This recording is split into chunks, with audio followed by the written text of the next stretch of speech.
Senhor Deus e Pai, muito obrigado por esse domingo. Muito obrigado pela oportunidade de honrar e engrandecer o Seu nome através do ensino da Sua palavra e da Sua verdade. Nós estamos aqui com humildade, Deus, querendo aprender e entender mais sobre o Senhor, querendo louvar o Senhor de maneira correta, querendo engrandecer o Seu santo nome. Tira de no meio de nós tudo aquilo que nos impede de te conhecer de verdade, Deus. Que nós possamos estar aqui com os nossos corações prontos e aptos a aprender do Senhor, a louvar e engrandecer o Senhor. Que o culto já tenha começado no coração de cada um de nós. E eu te peço que no nome do seu Filho Jesus, o Senhor seja engrandecido nesse lugar. Amém e amém. Pode sentar, gente. Para quem não veio domingo passado, o tema desse mês é oração. E a gente está falando da importância da oração. Semana passada a gente falou sobre a importância da palavra de Deus na oração. E nada melhor que continuar falando sobre oração do que falar sobre oração modelo, a oração do Pai Nosso. Eu queria que vocês abrissem a Bíblia de vocês primeiro em Lucas 11. E eu passo a ler aqui. O Pai Nosso é uma oração mundialmente conhecida, mas acredito eu que ela nos traz muito mais instrução do que nos atentamos quando lemos ou repetimos ela. Temos na Bíblia 2 lugares onde essa oração é feita, e em 2 contextos diferentes. Uma está em Mateus, e a gente vai chegar lá ainda, e a outra em Lucas 11, sendo essa uma passagem onde os discípulos de Jesus pedem a ele que os ensine a orar. Lucas 11, a partir do versículo 1 até o 4, fala assim: Certo dia, Jesus estava orando em determinado lugar. Tendo terminado, um dos seus discípulos lhe disse: Senhor, ensina-nos a orar, como João ensinou os discípulos dele. Ele lhes disse: Quando vocês orarem, digam: Pai, santificado seja o teu nome, venha o teu reino, dá-nos cada dia o nosso pão cotidiano, perdoa-nos os nossos pecados, pois também perdoamos a todos os que nos devem, e não nos deixem cair em tentação. Parece uma oração picada, né? E aí, é engraçado, porque eu queria que vocês fossem agora para Mateus 6, que é onde essa passagem, a passagem do Pai Nosso, aparece novamente. E para você que já está um pouco mais familiarizado com a palavra de Deus, Mateus 6 faz parte do Sermão do Monte. Logo, não chegou nenhum discípulo para Jesus pedindo para ensinar a orar. E isso acaba gerando uma certa dificuldade quando você lê. São 2 passagens diferentes, 2 contextos diferentes que falam a mesma coisa. O que significa? Isso é o que chamamos de problema sinótico. São pontos de vista diferentes de um mesmo acontecimento. Isso reforça a ideia da importância dessas palavras. Nas 2 ocasiões, Jesus está se dirigindo aos seus discípulos para os instruírem sobre como orar. Mateus, Marcos e Lucas são conhecidos como evangelhos sinóticos. O que significa sinótico? Sinóticos são os evangelhos que falam de na maioria das vezes vai falar dos mesmos acontecimentos, só que de visões diferentes. Na visão de Mateus, na visão de Marcos e na visão geral, porque Lucas não acompanhou Jesus. Mas ele, através da tradução oral, foi de casa em casa, conheceu as pessoas que ouviram e que viram Jesus, que ouviram de Jesus, e assim ele fez o evangelho de Lucas. Então são evangelhos sinóticos, ou seja, eles têm familiaridade, eles são parecidos. E muitas das vezes parecem se contradizer. Em Mateus 6, Jesus está falando no Sermão do Monte para os seus discípulos, ensinando eles a orar. Em Lucas 11, um discípulo vendo ele orar fala assim: Mestre, ensina a gente a orar. Qual dos 2 está certo? Os 2. As 2 ocasiões aconteceram. E nas 2 ocasiões, Jesus instruiu eles conforme o Pai Nosso. Está tranquilo? Vamos lá. Mateus 6, a partir do versículo 5. Vamos ler até o 13 e aí a gente começa, tá?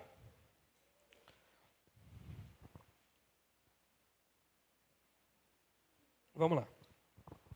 E quando vocês orarem, não sejam como os hipócritas. Eles gostam de ficar orando em pé nas sinagogas e nas esquinas, a fim de serem vistos pelos outros. Eu asseguro que eles já receberam sua plena recompensa. Mas quando você orar, vá para o seu quarto, feche a porta e ore ao seu pai que está em secreto. Então seu pai, que vem em secreto, o recompensará. E quando orarem, não fiquem sempre repetindo a mesma coisa, como fazem os pagãos. Eles pensam que por muito falarem serão ouvidos. Não sejam iguais a eles, porque o seu pai sabe do que vocês precisam antes mesmo de o pedirem. Vocês orem assim: Pai nosso que estás no céu, santificado seja o teu nome, venha o teu reino, seja feita a tua vontade, assim na terra como nos céus. Dá-nos hoje o nosso pão de cada dia, perdoa as nossas dívidas, assim como perdoamos aos nossos devedores. E não nos deixem cair em tentação, mas livra-nos do mal, porque teu é o reino, o poder e a glória para sempre. Amém. No versículo 5, Jesus condena não a oração pública. Vamos lá no versículo 5? Quando vocês orarem, não sejam como os hipócritas. Eles gostam de ficar orando em pé nas sinagogas e nas esquinas, a fim de serem vistos pelos outros. Eu asseguro que eles já receberam sua plena recompensa. Ou seja, Jesus não está condenando aqui a oração pública. Tá? Para a gente isso é fácil. Eu falo, vocês falam assim, é verdade, né? Não, mas a gente tem que entender o que está escrito. E o que está escrito é que Jesus está condenando outra coisa. Vamos lá. Era comum na época a oração pública, né? Mas Jesus estava condenando aqueles que tinham a intenção de mostrar algum tipo de espiritualidade maior aos outros. A recompensa deles seria exatamente o reconhecimento humano acerca da sua espiritualidade, já que diante de Deus aquela oração não teria valor algum. Essa é a ideia. Jesus está falando, quando vocês orarem, ou quando chamarem vocês para orar em público, não tenta aparecer, porque essa vai ser a única recompensa que vocês vão conseguir. Os homens aplaudirem vocês, os homens acharem sua oração bonita, os homens te glorificarem pelo que você acabou de fazer. E eu vejo esse um erro muito comum nosso. Muitas pessoas de um círculo de oração não querem orar por medo do que as outras pessoas vão falar. Ah, não, ora você. Ah, não, faz do seu jeito. E oração é conversa com o Pai. Não tem palavra certa, é uma conversa com Deus. Quando alguém te chama a orar publicamente, é porque ele está pedindo para que você inicie uma oração. Isso é natural, isso deveria ser natural para o cristão, tá? Então, o problema da oração em público não é a palavra que você vai usar, não é o termo que você vai usar, e sim a quem você está orando. Você está orando para se mostrar para os homens? Você já recebeu a recompensa. Você está orando a Deus, não importa a palavra que você use, amém? Jesus continua seu discurso ensinando que ao invés de querer se mostrar, a verdadeira oração é feita quando estamos mais interessados em fazer com que Deus nos ouça. E nossa recompensa nisso é que Ele nos ouve. Vamos lá para o versículo 6? Mas quando você orar, vá para o seu quarto, feche a porta e ore ao seu pai que está em secreto. Então o seu pai que vê em secreto o recompensará. Isso está dizendo que toda oração que você fizer dentro do seu quarto, Deus vai atender? Não. Mas Deus vai ouvir a oração sincera de alguém que quer falar com Ele. A porta do quarto pode ser um monte. O monte pode ser uma porta do quarto. Sua casa é muito bagunçada, você vai para um lugar distante para orar. Foi aí que surgiu a ideia de ir ao monte. Um lugar de isolamento, não um lugar mais santo, não um lugar mais sagrado. É um lugar de solitude, solidão com Deus. Entende? Talvez é o banheiro da sua casa, não sei. É um lugar onde você vai permanecer, você e Deus. Ninguém está te ouvindo ali. As suas palavras não estão sendo para impressionar ninguém. Ali você não corre perigo. Esse é o termo. Ali, no seu secreto, você não corre perigo. O perigo de confiar que o seu coração está disposto e está ali só para Jesus. Muitas das vezes eu estou aqui em cima, ou a gente está aqui, ou tem um momento de fazer alguma coisa, e não é a sua intenção querer aparecer, mas o nosso coração é corrompido. E aí acaba acontecendo de você se exaltar demais, de alguém te elogiar e esse elogio te engrandecer. Não existe esse perigo no quarto. É você e seu pai, não tem conversa. É você com Deus. Você não precisa usar a palavra que te ensinaram, você só conversa com o seu pai. É mais seguro, tá? É mais seguro. Vamos continuar? 7. E quando orarem, não fiquem sempre repetindo a mesma coisa como fazem os pagãos. Eles pensam que por muito falarem serão ouvidos. Isso é chamado de vã repetição. Vamos lá. Chamamos isso de verborragia. Uso excessivo de palavras e de muita fluência para dizer coisas de pouco ou nenhum sentido ou importância. Quando alguém fala demais e usa a palavra bonita demais, geralmente o conteúdo é zero. Porque você está tentando impressionar quem? A oração é você com Deus, você está tentando impressionar quem? Muitas das vezes você pode usar uma palavra mais difícil, não tem problema, ninguém está condenando isso. A condenação aqui está na verborragia, aprende essa palavra. Verborragia é quando você usa de várias palavras para não chegar a lugar nenhum. Você vai rodando, e rodando, e rodando. Quem nunca viu isso? Discurso de político, é isso. O cara fala, no final, o que quer dizer? Nada. Você pergunta para o cara assim, como é que foi seu dia? Ele dá a volta para falar que o dia foi bom. Tá, é só falar, foi bom, gente. Foi bom o dia, ótimo. Ou aquela volta toda para mostrar que ele não é o errado da história, que o dia foi ruim. Só te perguntei se o dia está bom, meu filho, respira. Não precisa tentar mostrar nada. Vamos continuar, né? Existe um ditado entre os judeus que dizia que todo aquele que multiplica oração é ouvida. E vocês têm que prestar atenção nisso aqui, ó. Quando vocês orarem, não fiquem sempre repetindo a mesma coisa, como fazem os pagãos. Ou seja, existia naquela época uma ideia de que o muito falar resolvia as coisas. É como fazem os pagãos. Jesus está condenando não só o repetir, é repetir como as outras religiões fazem, como os pagãos fazem, como outras pessoas estão tentando ensinar vocês. Eu acho que eu devo ter escrito aqui embaixo, eu vou acabar me repetindo, mas eu estava vendo uma pregação do reverendo Frank Brito, e ele falou uma coisa muito bacana, que nós, como cristãos, não precisamos da ajuda de nenhuma outra religião para entender como buscar a Deus, como orar. O que eu vejo de mais difícil que tem nos dias de hoje é que muitas pessoas vêm de outras religiões e trazem isso para a nossa religião, para o cristianismo. Cara, não, existe sim uma pressão demoníaca, que os demônios ficam presos nos objetos da minha casa, porque aconteceu comigo. Você está no cristianismo, respira. Satanás brincou com você durante muito tempo, agora é o reino de Deus, e o reino de Deus segue as verdades de Deus. Muitas das vezes a gente tem medo de estar errado, mas a ideia não é estar errado. Você foi enganado por muito tempo, eu fui enganado por muito tempo, Satanás nos engana por muito tempo, e nós não precisamos da ajuda de outras religiões. Você quer ver uma coisa que acontece na nossa religião, que é puxado das religiões de lá? Nome de demônio. Me mostra na Bíblia qual o nome de demônio. Tranca-rua, Zé Pilinto, cadê? Isso vem de outras religiões. Nós não precisamos disso. Satanás é Satanás, ponto. Todo diabo sai com o quê? Oração. Eu preciso saber o nome dele? Sai com oração. Resolve.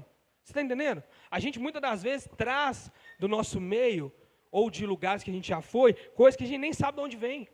Nem sabe de onde vem. Práticas que vêm de outras religiões, e Jesus está condenando isso. Não façam como os pagãos, não orem como os pagãos. Eles é que ficam repetindo demais. Aqui é cristianismo, querido. Aqui é Jesus te ouvindo, aqui é o Pai te ouvindo. Tem esse negócio de ficar falando demais, não. Vamos continuar. Isso, além de diminuir a força do que está sendo falado na oração, torna ela um conjunto de palavras sem sentido. Jesus está denunciando aqui o sincretismo existente nessa prática como os gentios. Aí eu vou me repetir de novo, tá? O reverendo Frank Brito nos lembra que não temos nada a aprender com outras religiões. Pelo contrário, devemos nos atentar ao que Jesus nos ensinou acerca da oração. A oração deve ser feita com entendimento. Essa é a ideia.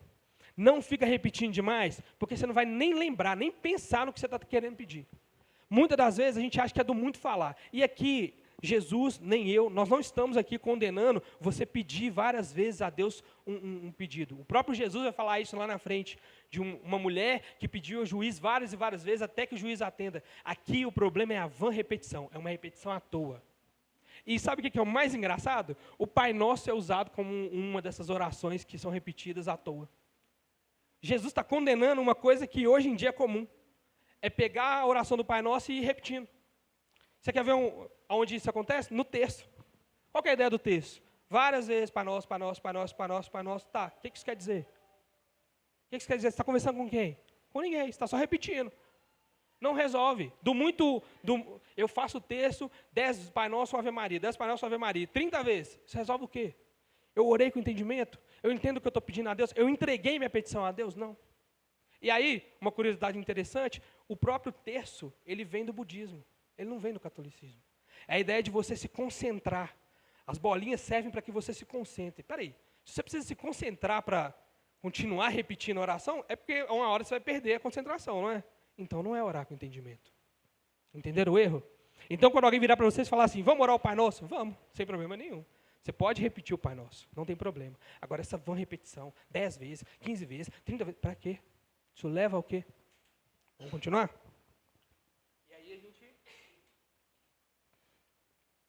E aí a gente entra, né? Não sejam iguais a eles, porque o seu Pai sabe do que vocês precisam antes mesmo de pedirem.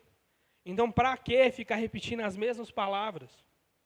De novo, você pode repetir a mesma oração. Seu problema ainda não se resolveu.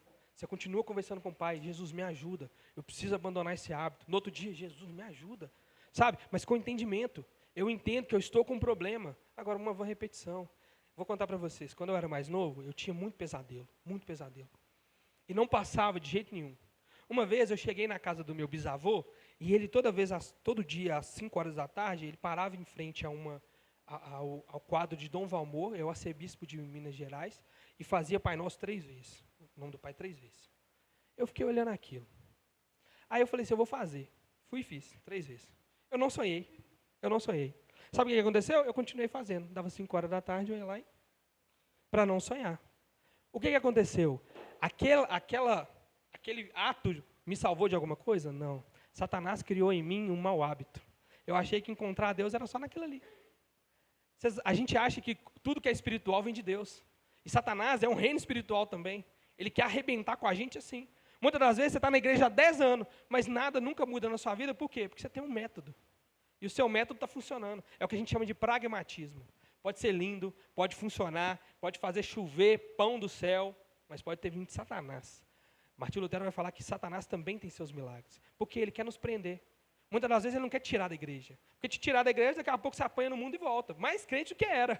Você volta mais forte ainda. A ideia é, não, vamos permanecer você aqui. Deixa você em banho-maria aqui até o inferno chegar. Você vai aqui, ó, marinando, te dou uma bençãozinha ali, uma negociadinha ali, você vai crendo ali, o trem está difícil, eu dou uma facilitada aqui.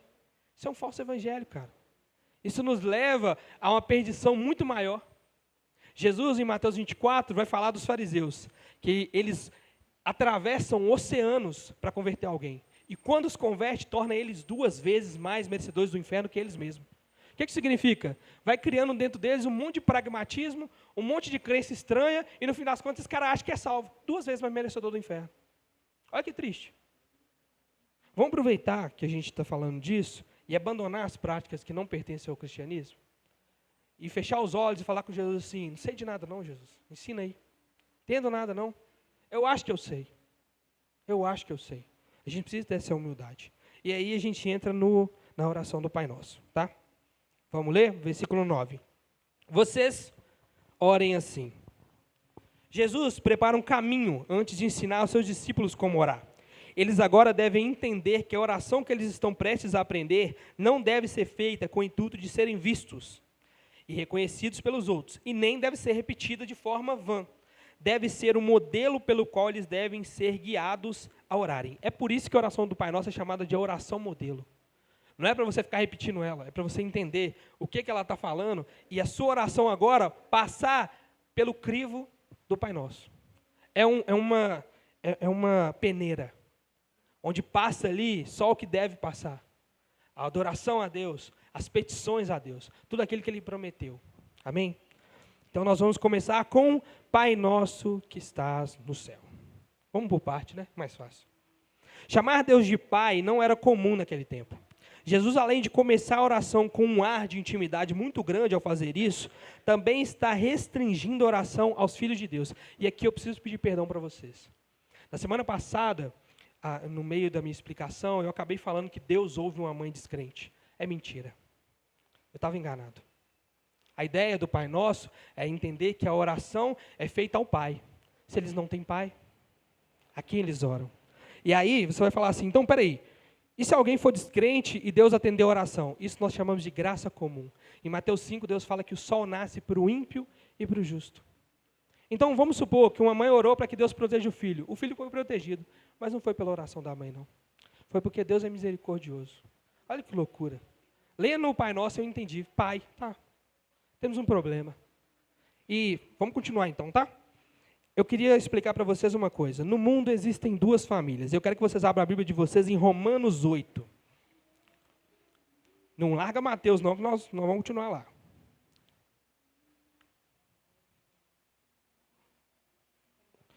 Romanos, capítulo 8, versículo 14. Diz assim, ó. O clima tá bom lá, hein? Porque todos os que são guiados pelo Espírito de Deus são filhos de Deus.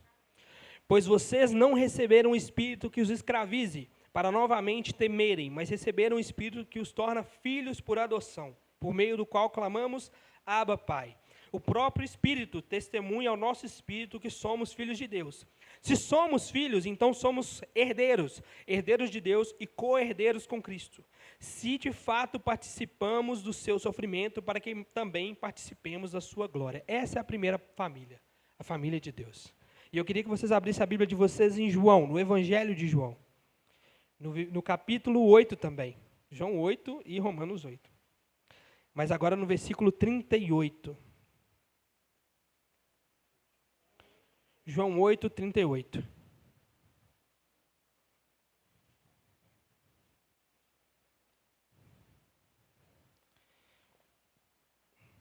Fala assim, ó. Isso é Jesus falando, tá, gente? Eu estou dizendo o que vi na presença do Pai, e vocês fazem o que ouviram do pai de vocês. Abraão é nosso pai, responderam eles. Jesus disse: se vocês fossem filhos de Abraão, fariam as obras que Abraão fez. Mas vocês estão procurando matar-me, sendo que eu falei a vocês a verdade que ouvi de Deus. Abraão não agiu assim. Vocês estão fazendo as obras do pai de vocês. Protestaram eles: nós não somos filhos ilegítimos. O único pai que temos é Deus. Disse-lhes Jesus: se Deus fosse o pai de vocês, vocês me amariam, pois eu vim de Deus e agora estou aqui. Eu não vim por mim mesmo, mas Ele me enviou. Por que a minha linguagem não é clara para vocês? Porque são incapazes de ouvir o que digo? Vocês pertencem ao pai de vocês, o diabo, e querem realizar o desejo dele. Ele foi homicida desde o princípio e não se apegou à verdade, pois não há verdade nele. Quando mente, fala a sua própria língua, pois é mentiroso e pai da mentira. No entanto, vocês não creem em mim, porque digo a verdade. Duas famílias. Pai nosso, e você é filho do diabo. Você não está falando de Deus. Você não tem como você estar orando a Deus. Se você segue os preceitos de Satanás e ora o Pai Nosso, ao Pai Nosso, você está orando a quem? Pai Nosso, pai de quem? Seu pai, diabo. Entenderam? Eu queria pedir perdão para vocês por isso.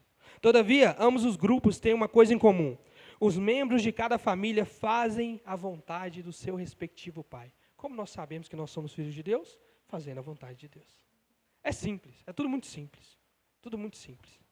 Às vezes a gente fica emocionado, eu fiquei emocionado enquanto eu estava preparando a pregação e acabei colocando ali uma coisa que eu vejo, mas que não é real. As pessoas se apegam a Deus, as pessoas vão até a Deus só por necessidade. Isso não é ser filho de Deus. Isso não é pertencer à família de Deus. Eu não posso viver uma vida de pecado, uma vida fora da presença de Deus, e no final, quando alguma coisa aconteceu, eu ir lá e falar: pai? Pai quem? Pai quem? Eu nego esse pai, eu creio em outro pai, eu vivo a vontade do outro pai. Então eu não estou orando a Deus. R.C. Sproul diz que há um sentido restrito em que Deus é pai de todos os homens, como doador e sustentador da vida, o progenitor por excelência da raça humana. Deus é pai nesse sentido. Todo mundo, ele criou todo mundo, então ele é pai de todo mundo, né? Mas a Bíblia nada indica que o indivíduo pode se aproximar de Deus em um sentido familiar. A única exceção é quando essa pessoa é adotada na família de Deus, é o que nós lemos em Romanos, por expressar fé salvadora na expiação realizada por Cristo e submeter ao seu senhorio. Somente quando isso acontece, a pessoa obtém o privilégio de chamar Deus de Pai. A oração do Pai Nosso precisa começar com o entendimento de a quem nós servimos. Nós falamos isso lá na primeira aula. Quem é esse Deus a quem nós oramos? O Deus Pai. Como Ele é seu Pai? Você precisa seguir os preceitos dEle. Quando oramos, nos achegamos a Deus como membros de uma família, uma comunidade de santos. Nunca se esqueça disso. E aí entra o Pai Nosso. Não é seu Pai. Não é Pai só de uma galera. É o Pai Nosso. Nós precisamos entender isso quando a gente ora. E a gente esquece muito. Eu não estou orando a um Deus que é exclusivo meu. Eu estou orando a um Deus que tem um povo. E eu preciso fazer parte desse povo. Quando alguém vira e fala que pode adorar a Deus sozinho, que é igreja e tudo mais, que ora na casa dele, a gente tem muita dificuldade de conversar com essa pessoa. Só que o Pai Nosso já mata tudo. Como você ora Pai Nosso se o seu Deus é particular? Então não é um Pai Nosso, é um Pai seu, que você criou segundo os seus preceitos, segundo a sua vontade, da sua forma de agir. A Bíblia fala para você congregar, mas você fala assim: não, isso aqui eu não preciso. A Bíblia fala para você amar o próximo, mas aí você é seletivo no amor ao próximo. Que pai é esse? Não é o Pai Nosso. O Pai Nosso é amoroso. O Pai Nosso nos chama a agir em meio à comunidade. Espera aí só um minutinho, gente. Eu convivi com muitas pessoas que não gostam de pessoas. Muitos crentes que não gostam de comunhão, que acham que comunhão é panela, que é só uma junção de galera. E uma coisa que eu aprendi é que quem quer estar, tá. Tem que estar, velho. Você dispõe do seu tempo, você deixa de dormir, você dá um jeito. Mas você quer estar em comunhão. Essa é a ideia. É abrir mão. E muitas das vezes a gente não quer abrir mão do nosso conforto. Eu ouvi um irmão falar uma vez assim: eu acho muito bacana, mas lá em casa ninguém entra não. Então não é bacana. Prefere estar com a casa limpa, arrumada. Prefere ter o horáriozinho de dormir e acordar. Escolha, né? É escolha. Mas é um Pai Nosso. A comunidade, estar em comunidade, não é uma questão de eu me sentir. É uma questão de eu ter que estar. A Bíblia manda a gente não deixar de congregar como é comum a alguns. E não deixar de congregar não é deixar de vir à igreja. É deixar de comungar com o corpo.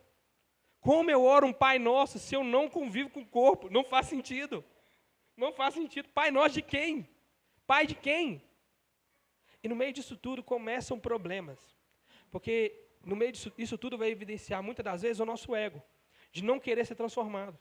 A gente vai conviver com pessoas que vão discordar da gente. E eu não aceito isso. Você tem um problema.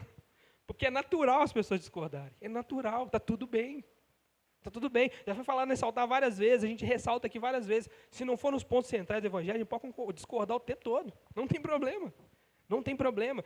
A gente não gera briga com isso. Não tem problema nenhum. Cara, eu acredito que as pessoas devem batizar numa água parada. Eu acredito que as pessoas devem batizar num rio. Sem problema. Nós batizamos você no rio, nós batizamos o outro na piscina. Sem problema. O importante é, vão batizar? Vão. Tá ótimo. Tudo tranquilo. Isso é a comunidade da fé. Não é que todo mundo vai, nossa, ninguém tem diferença nenhuma. Cara, pelo amor de Deus, você não acha isso em lugar nenhum. Às vezes a comunhão dos cristãos é muito mais cobrada do que a comunhão numa empresa. Numa empresa não tem ninguém que concorda com ninguém, não. Hein? É um monte de gente, cada um vive a sua própria vida, mas ninguém tem problema com isso. Agora, na igreja, todo mundo tem que concordar com tudo. Que lugar é esse, gente? A Bíblia, você nunca pega nada e fala assim, não, peraí, mas isso aqui pode estar errado. Não, a Bíblia você pega. Aí a Bíblia tem nossa, talvez, nossa, porque não encaixa. Mas você não pega nenhum outro livro e acha isso. A vida inteira eu vi amigos meus ouvindo a professora lá na frente falando que o homem veio do macaco sem falar nada. Já viu o macaco virar gente, meu filho? Questiona. Pelo amor de Deus. Não, porque nós viemos de um calango que saiu do mar e está tudo bem. Ninguém questiona. Aí quando eu falo assim, disse Deus, haja luz. Hã? Mas Deus, um Senhor onipotente, onipresente, onisciente, falou, age e ouve? É mais fácil acreditar nisso, não é não? Eu acho. Pelo amor de Deus, gente. Vamos continuar então, senão eu vou ficar nervoso. Vamos voltar para Mateus. Mateus 6. Ô Jesus, povo, viu? Então, Pai nosso, né? Que estás no céu. O que significa? Demonstra a grandeza e infinitude de Deus diante de nós. Nos achegamos perto de um Deus que não pode ser contido em um lugar. Isso mostra quem somos e a quem nos dirigimos na oração. Ele é um Pai nosso, mas Ele é maior do que nós. Essa é a ideia. Ele está no meio de nós, mas Ele está nos altos céus. Ele é Deus soberano e poderoso. Você não manda nele, Ele manda. Pai nosso, que estás no céu. Isso demonstra a grandeza de Deus. Ao orar, você chega a Deus entendendo que Ele é seu Pai, Ele é um Pai de uma grande nação e que Ele é soberano. Vocês estão entendendo qual que é o projeto de Deus, de Jesus, para a oração? Antes de começar a correr, Jesus, eu quero. Opa, Pai nosso, que estás no céu. Deus, o Senhor é nosso Pai. O Senhor tem feito tantas maravilhas no meio de nós, porque o Senhor é poderoso. Começa sempre com a honra e a glória dEle. Mas vamos continuar, que nós vamos chegar nisso. Vamos lá? Santificado seja o seu nome. E eu queria que vocês abrissem em Levítico. Eu preciso correr, mas não dá. Levíticos 10. Nossa, aí vai ser salvo, você está louco. Levíticos capítulo 10. E eu queria falar, e se estiver gravando, Senhor, me perdoa, mas Levítico é um livro chato. Chato. Não repete mais. Jesus, eu passei por Levítico com só Jeová na causa. Mas tem coisa muito doida em Levítico. Levítico, capítulo 10, versículo do 1 ao 3. Nadab e Abiú, filhos de Arão, pegaram cada um o seu incenso, nos quais acenderam fogo, acrescentaram incenso e trouxeram fogo profano perante o Senhor, sem que tivessem sido autorizados. Então caiu fogo da presença do Senhor e os consumiu, morreram perante o Senhor. É isso mesmo, né? É isso mesmo. Deus é santo e deve ser tratado como tal. Ele não implora por respeito nessa passagem de santificado seja o seu nome. Ele merece respeito. É exigido o respeito. Ezequiel 36, do 17 ao 23, está escrito assim, ó. Filho do homem, quando Israel morava em sua própria terra, eles a contaminaram com a sua conduta e com suas ações. A sua conduta era à minha vista como a impureza menstrual de uma mulher. Por essa razão, derramei sobre eles a minha ira. porque eles derramaram sangue na terra e porque se contaminaram com seus ídolos. Eu os dispersei entre as nações, e eles foram espalhados entre os povos. Eu os julguei de acordo com a conduta e as ações deles, e por onde andaram entre as nações, eles profanaram o meu santo nome. Pois se dizia a respeito deles, esse é o povo do Senhor, mas assim mesmo ele teve de sair da terra que o Senhor lhes deu. Vamos parar aqui. Eu estou lendo Ezequiel para vocês. O povo de Deus carregava o nome de Deus e não agia como povo de Deus. Isso é a profanação do nome de Deus. Não adianta eu orar, santificado seja o seu nome, se a minha vida não santifica o nome de Deus. Santificar o nome de Deus é demonstrar aos outros quem Deus é através da nossa conduta. Orar santificado seja o seu nome e viver uma vida como um profano não encaixa. Eu estou falando que o Pai Nosso tem muita coisa para ensinar. E Satanás ele é muito esperto. Ele fez com que as pessoas só repetissem palavras sem sentido. Mas existe um sentido gigantesco na oração do Pai Nosso. Tanto que vocês estão vendo que eu estou no comecinho, o tempo vai acabar e não dá para terminar. Esse é realmente o intuito. Nós vamos ter uma parte 2 sobre isso aqui. Porque é muita coisa.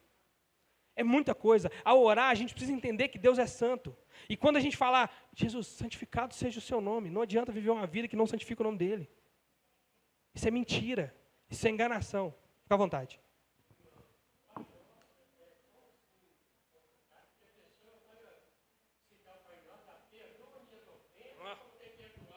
Nós vamos chegar lá.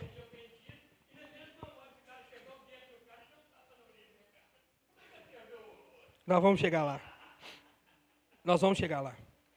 O objetivo de tudo isso aqui, sobre a oração, é nos tornar culpáveis disso, para que a gente se arrependa. Para que a gente se volte a Deus de maneira correta. Sabe? Deus ele é misericordioso, irmãos. Ninguém está aqui para virar para vocês e condenar e falar assim, vocês oram errado. Não. A ideia é, vamos orar direito. Vamos honrar Jesus de verdade, não só com os lábios. Ontem, um dos meninos lembraram de uma passagem muito boa, que é... O Alden, desculpa, meu irmão lembrou de uma passagem muito boa, que é, os seus lábios falam do meu nome, mas o seu coração está longe de mim. De maneira vã vocês me adoram. E a gente não pode viver assim, né? Tive, isso é Deus de novo, preocupação com o meu santo nome. Deus se preocupa com o nome dele, tá? O qual a nação de Israel profanou entre as nações para onde tinha ido. Por isso, diga à nação de Israel, assim diz o soberano Senhor, não é por causa de vocês, ó nação de Israel, que vou fazer essas coisas, mas por causa do meu santo nome, o qual vocês profanaram entre as nações para onde foram. Mostrarei santidade do meu santo nome, o qual foi profanado entre as nações, o nome que vocês profanaram no meio delas. Então as nações saberão que eu sou o Senhor. Palavra do soberano Senhor, quando eu mostrar santo por meio de vocês diante dos olhos dele. Eu me lembro também de quando Deus quis destruir todo o povo no deserto. Moisés chega até Deus e fala assim, Senhor, não mates não. Porque o que o povo vai pensar? O povo vai falar assim, tirou eles do Egito para matar eles no deserto. Isso desonraria o santo nome de Deus. Essa é a ideia. Deus tinha vontade de matar aquele povo, mas isso desonraria o nome dele. Deus honra pelo próprio nome através das obras dele e através do que nós fazemos. Santificado seja o seu nome, que o nome dele seja santo através das nossas atitudes. O nome de Deus é uma expressão do que ele é, por isso a importância do zelo com a santidade do seu nome. E se tivéssemos consciência plena disso, e se os cristãos orassem entendendo a santidade de Deus, o avivamento e a reforma que tanto sonhamos aconteceria imediatamente. Tudo em nossa vida seria afetado por essa verdade. Quando você entende que o nome de Deus é santo, e por isso nós devemos prezar por esse nome, tanto em oração quanto em vida, o crente muda. O crente converte. O crente se torna crente. O que acontece é que as pessoas só vêm à igreja. É que as pessoas só se deixam alcançar por certas verdades, e não toda a verdade do Evangelho. Muitas das vezes, Satanás ensinou a gente assim, não julgueis. Se aplica a tudo, não julga nada não. Mas a Bíblia manda a gente julgar segundo a reta justiça de Deus. E o julgamento segundo a reta justiça de Deus é através dos frutos. Então, o cristão verdadeiro consegue reconhecer o falso cristão. Consegue. Sem arrogância nenhuma. Os frutos vão dizer que árvore é essa. Isso é uma macieira. Isso é uma bananeira. Isso é um mundano. Essa é a ideia. Venha o teu reino. Um tema central das Escrituras é o reino de Deus. Jesus veio como cumprimento da mensagem de João Batista, que era clara, precisa e simples. Arrependei-vos, porque está próximo o reino dos céus. Todo o Sermão do Monte gira em torno do reino dos céus. Jesus não estava fazendo apenas uma apresentação ética de princípios para viver, e sim de traços, de características de pessoas que vivem um estilo de vida redimido no reino de Deus. Não é para a gente pegar o Sermão do Monte e falar assim, vamos ser boas pessoas? Não dá certo. Nós, como cristãos, transmitimos um reino, o reino dos céus. De novo, o Pai Nosso falando como a gente deve viver. Santificado seja o seu nome. Ou seja, que nas minhas atitudes eu santifico o Senhor. Venha o teu reino. Como o reino vai vir? Através de quem? Através de nós. O rei chegou. Cristo se assentou exaltado à direita de Deus e reina. E embora esse reinado seja um fato estabelecido, é invisível para o mundo que vivemos. No céu não há perguntas sobre isso. Na terra há muitas perguntas sobre isso. Jesus estava dizendo que temos que orar para que o reino de Deus se torne visível na terra. Zacarias 14, versículo 9 diz, o Senhor será rei de toda a terra. Naquele dia haverá um só Senhor, e seu nome será o único nome. Isso através do povo de Deus. Nós temos uma grande comissão a cumprir. E a grande comissão não começa na África. Não procurei na Bíblia, não achei. Ide por toda a África e pregar o evangelho. Não tem. Todo mundo. E o todo mundo também vai dizer respeito a dentro da sua casa, aos seus familiares, aos seus vizinhos. A boa conduta. Lá do lado da casa do... A música está muito boa. Lá do lado da casa da minha mãe, tem uma família que sempre foi cristã. E teve uma vez, esse moço ele é pastor, e ele tem filhos não cristãos. Uma vez ele saiu na rua e deu umas porradas no filho dele. Umas porradas. Todo mundo falou assim, tá certo. Todo mundo deu razão para o cara. Sabe por quê? Ele é cristão de verdade. Ele busca Jesus de verdade. A gente vê nas condutas dele de verdade. Esse cara não está fazendo isso à toa, não. Alguma coisa aconteceu, alguma coisa grave. E eu não preciso nem saber, não. Ele é crente. Está na cara. Ninguém julgou a atitude dele, não. Ninguém. Porque a gente olhou, todo mundo, a rua, olhou, o que esse cara faz? Quais são as atitudes dele? Quais são as atitudes do filho dele? É natural a revolta, é natural. Vocês entenderam? Quando um mundo, gente, eu vi descrente falando isso, e quando no mundo o cristão não pode falar nada que, lá o crente. Eu tenho um problema com isso. Meu maior problema é se você não é crente, não dá palpite, não. É difícil demais ser crente, não. Sabe? Eu já ouvi as pessoas falarem assim, não, mas fulano não é crente não. Pô, então você vira e ensina. Aí você pode falar. Sou crente, estou na igreja há 3, 4 anos, busco a Jesus Cristo e posso dizer, fulano não é crente. Vou falar com você assim, aleluia, amém, não é crente então não. Mas você é descrente falando que o crente não é crente? Tem problema, meu filho? Eu não dou palpite falando, você não é mundano. Você é mundano, dá para ver. Seja feita a tua vontade. E aí eu vou encerrar, tá? Essa frase não está pedindo a Deus que determine os conselhos, que se torne realidade, ou que Deus faça as coisas que preordenou desde a eternidade. É tipo assim, seja feita a tua vontade. O que a gente acha? Acabou minha água. A gente acha assim, quando nós oramos, seja feita a tua vontade, eu estou falando com Deus assim, pode fazer. Pode fazer. Eu preciso de permissão de quem para fazer, gente? Não faz nenhum sentido isso. Eu não posso permitir a Deus fazer, Ele é rei do universo, Ele faz o que Ele quiser. Seja feita a tua vontade, é quando nós entendemos que a vontade de Deus deve ser feita. É quando nós nos colocamos no lugar de servos. Seja feita a tua vontade. Estou conformado com a vontade de Deus. É se conformar com a vontade do Pai. Seja feita a tua vontade. Simples. Obrigado, amor.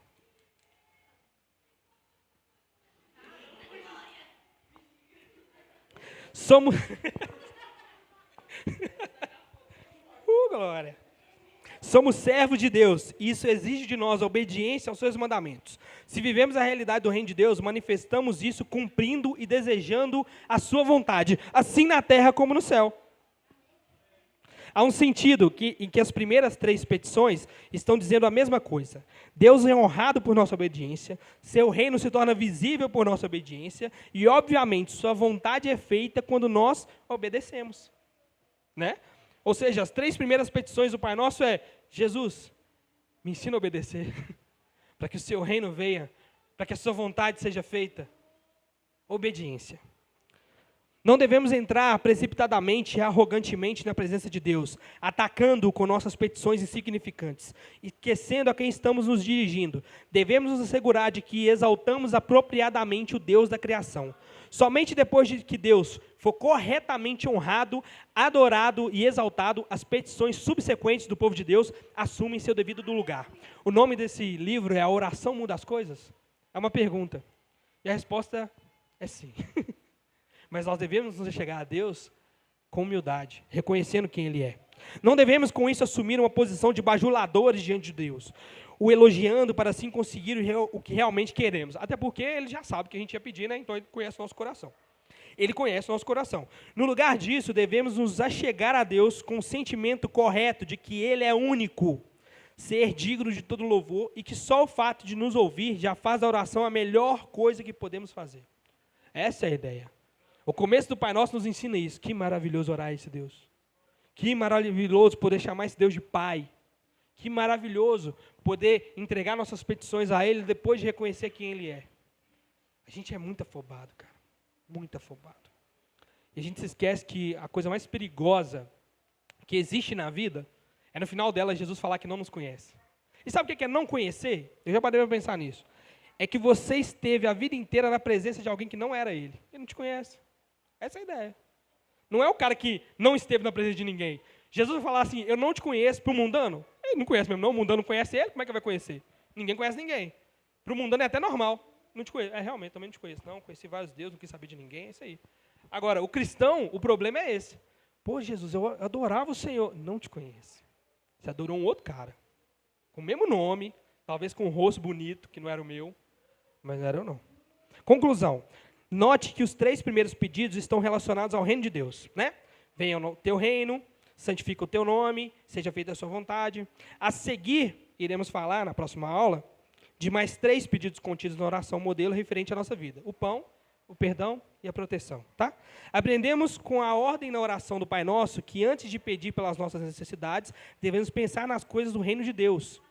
Pensar em Deus, na vontade e no seu nome. Isso evita o egoísmo dentro de nós. Tiago 4,3. Quando pedem, não recebem, pois pedem por motivos errados, para gastar em seus prazeres. Como o reverendo Augusto Nicodemos diz, o alvo primário da oração não é convencer a Deus de nos fazer felizes, mas buscar a glória de Deus e ver o reino de Deus avançar. Amém? Vamos ficar de pé? Eu não tenho mais tempo mesmo, eu estourei o tempo. Eu estourei o tempo. Como de costume, eu vou deixar o questionário para vocês ficarem à vontade. Para quem não veio, não é para me devolver. Fiquem à vontade para fazer ou não. Deus está vendo. É só para que vocês vejam se entendeu mesmo, para fixar. E que a gente se lembre diante de quem a gente está fazendo a oração. Para quem, no nome de quem. E lembra de uma coisa, gente. A vida cristã é um eterno questionamento.